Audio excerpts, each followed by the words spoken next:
Hi అండి, సాయిరామ్ అందరికీ. ఈరోజు నేను కూర పాలు ఆనపకాయ వండుతున్నానండి. పాలు ఆనపకాయకి పచ్చిమిర్చి ఆనపకాయ ముక్కలు కోసుకొని పాలు రెడీ పెట్టుకున్నానండి.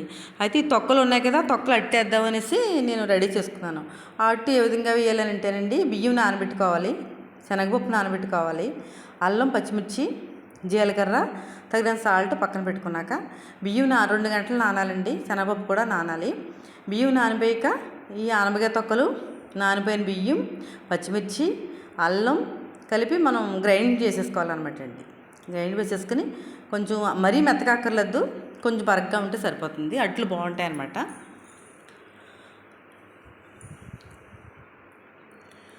అయిపోయాక గిన్నెలోకి తీసేసుకోవటమేనండి. సాల్ట్ వేసుకుని తగినంత, శనగపప్పు నానిపోయింది కదా, దాన్ని మనం పిండిలో కలిపేసుకోవాలి. జీలకర్ర కలుపుకోవాలి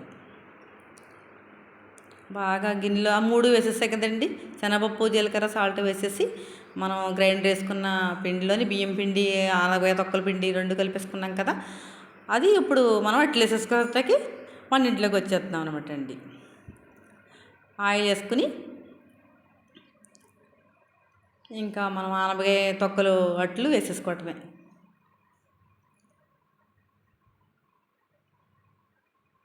చూసారా ఎంత చక్కగా వస్తుందో అట్టు. ఎంత సైజ్ అయినా వేసుకోవచ్చు, ఈ సైజ్ అయితేనే బాగుంటుంది. ఆ శనగపప్పు, ఆనపకాయ తొక్కలు, బియ్యం అన్నీ క్వాంటిటీ తగిలి ఎంత కమ్మగా ఉంటుందో తెలుసా అండి. వేడివేడిగానే తినాలన్నమాట అండి. ఇది బ్రేక్ఫాస్ట్గా తినొచ్చు, స్నాక్స్ టైంలో కూడా వేసుకోవచ్చండి. ఏది కూడా వృధా చేసుకోక్కర్లేదు. కాయగూరలు ఏంటి దేనికైనా సరే అండి.